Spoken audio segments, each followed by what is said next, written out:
मेरा नाम इकरा है और मैं मुल्तान की रहायशी हूँ। मेरी उम्र 20 साल है। मेरा कोई बहन भाई नहीं है।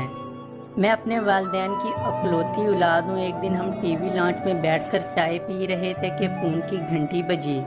अम्मी ने फ़ोन उठाया और काफ़ी देर किसी से बात करती रही। दूर से यही मालूम हो रहा था कि जैसे कोई हमारे घर आ रहा है। अम्मी वापस आई तो उन्होंने बताया कि अंजम आ रहा है हमारे घर रहने के लिए। ये सुनकर मेरा ज़हन माजी में कहीं खो गया। इस कहानी का आगाज़ मेरे बचपन से होता है। मैं जब 14 साल की थी, अंजम मुझसे 6 साल बड़े थे, यानी इस वक्त इनकी उम्र 20 साल थी। जब मैं सिर्फ 14 साल की थी, वो इस वक्त हमारे घर में आते जाते और मुझसे बहुत लाड प्यार करते थे। इस वक्त छोटी थी और मुझे बहुत सी चीज़ों का इल्म नहीं था।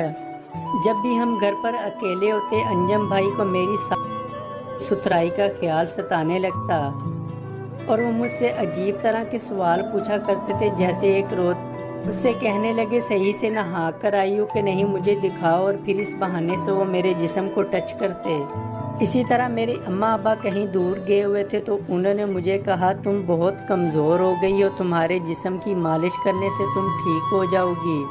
क्या तुम्हारी माँ ने तुम्हारी कभी मालिश नहीं की? मैं मासूमियत से बोली, नहीं। तो फिर वो कहने लगे, रुको, शोकेस के पास गए और सरसों का तेल उठा लाए और बोले, मैं तुम्हारे जिस्म की मालिश करता हूँ।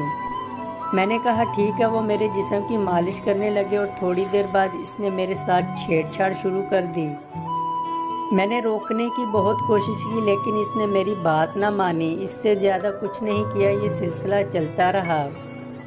इसके बाद वो पाकिस्तान चले गए। आज कितने सालों बाद इनके आने का सुनकर मुझे अजीब सा एहसास दिल में जाग रहा था, मगर मैंने सोचा अब तो मैं बड़ी हो गई हूँ, अब वो ऐसा नहीं करेंगे। शाम हुई तो वो आ गए।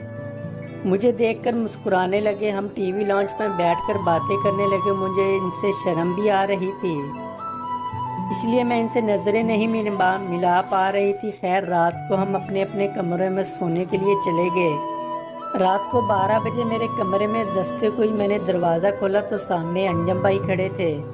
मैं इस वक्त कमरे में देखकर चौंक गई और कहने लगी, आप? मैं नहीं आ सकता क्या? मैंने कहा, नहीं, आ जाइए। वो आए और बिस्तर पर बैठ गए और बोले, आओ बैठो।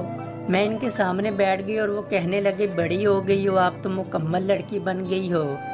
मैंने नज़रें नीची कर ली। वो बोले, मेरे जाने के बाद नहाती हो या नहीं? मुझे शर्म आने लगी।